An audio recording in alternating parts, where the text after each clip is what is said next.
काय ढक्कलगाडी नंबर 2?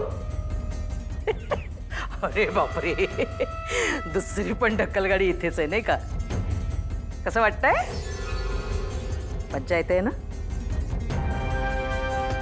मला सुद्धा इतकं छान वाटतंय ना, खरंच. खरं सांगू का दादा, आता हे सगळं आहे ना तुमच्या हातून निष्ठत चाललेलं आहे आणि माझ्या अनिकाच्या पदरात पडणार आहे. मग आता ह्या गोष्टीचं सेलिब्रेशन तर झालंच पाहिजे, हो का नाही? सेलिब्रेट करायला हवी. त्यासाठी मी आणलेलं आहे तुझी आवडती जिलबी. खे ग वहिनी, खे. अगं माझ्या यशामध्ये तू काही सामील होणार नाहीयेस का? तुला आनंद नाही का झाला? झालाय ना? घे ना, घे घे. अगं छोटासाच तुकडा घे ना, घे. अगं वहिनी घे.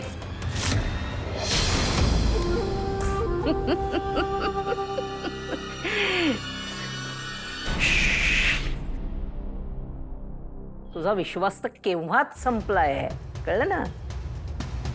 अगं मी टाकलेला डाव तुला कळला सुद्धा नाही. किती सहज अडकलीस तू. आत्ता माझी पाळी मीच देते टाळी, आत्ता माझी पाळी मीच देते टाळी, फुलव पिसारा नाच नाच ग वहिनी.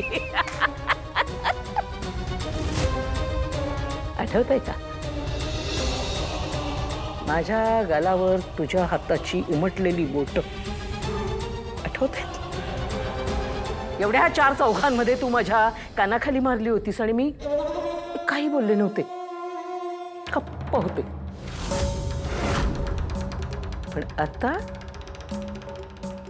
पण आता माझी पाळी आहे.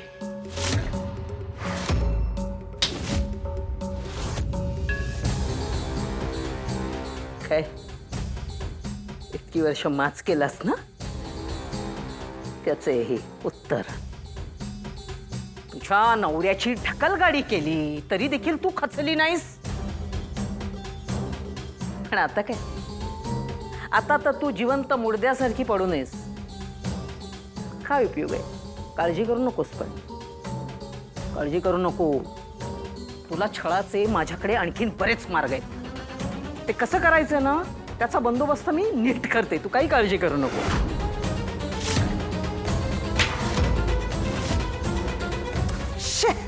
अरे काय हे काय आहे? हे किती कंटाळवाण आहे. ह्याच्यात काही मज्जाच येत नाहीये. ए जर तू बरी असताना घडलं असतं ना, तर तुला सांगते, तुला मारताना जी काय मजा आली असती ना, बस त्याला तोड नाही.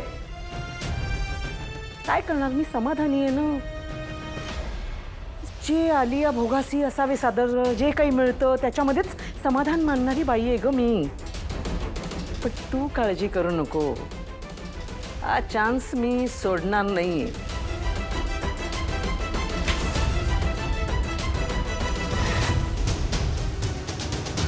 वा, हे वैभव, हे वैभव, ही संपत्ती किती कष्टाने उभी केली होतीस तू. पण आज काय दिवस आला, काय दिवस दाखवला परमेश्वराने तुला. हे सगळं आमच्या हाती पडलं आपसूक. आता फक्त 12 वाजायचा अवकाश. एकदा का 12 वाजले की या फ्लेक्सवरचे, कार्डांवरचे, पत्त्यांवरचे सगळीकडची तुझी जी नावं आहेत ना, ती सगळी मी अशी पुसून टाकणार आहे आणि तिकडे माझ्या अनिकाचंच नाव येणार. वहिनी तुला सांगते, माझ्या उभ्या आयुष्यामध्ये मी इतकी मूर्ख लोक बघितली आहेत ना, आणि त्या सगळ्यामध्ये पहिला नंबर जो कोणाचा लागत असेल, तुझा, माझ्या वहिनीचा मूर्ख नंबर 1. किती बावळट आहेस तू. पण ठीक आहे, तुझं हे बावळट असणं माझ्या पथ्यावरच पडलेलं आहे. काय दादा? तर ढकलगाडी? हा, फार नीट दिसतं इकडून.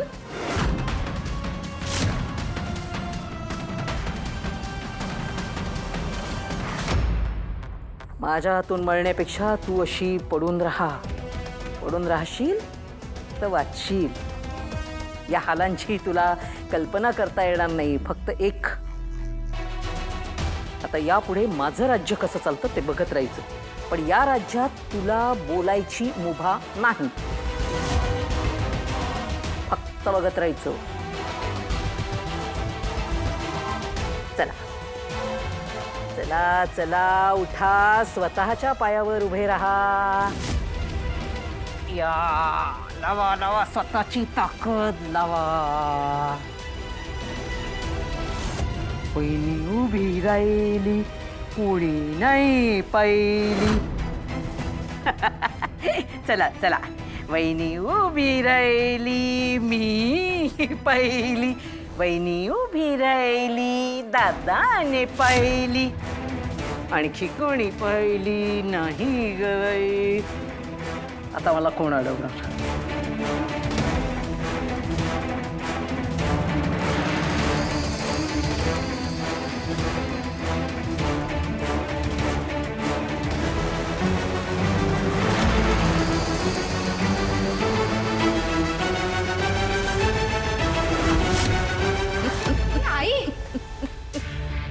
आई, तू इथे काय करतेस? कुठेही वेळ वाया घालवत असतेस.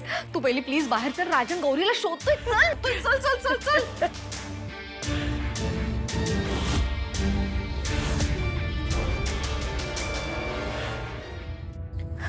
साधना ताई, ग्रीन टी आणा माझा.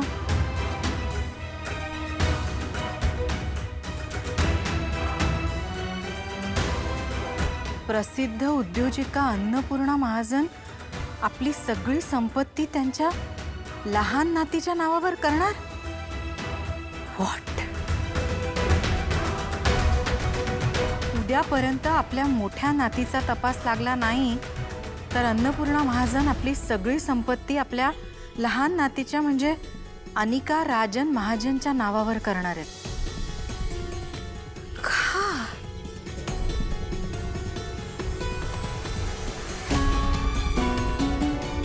मॅडम, काय झालं? तुमचा चेहरा का असा पडलाय? तुम्हाला बरं वाटत नाहीये का? तुम्ही एवढं काळजीत का दिसताय?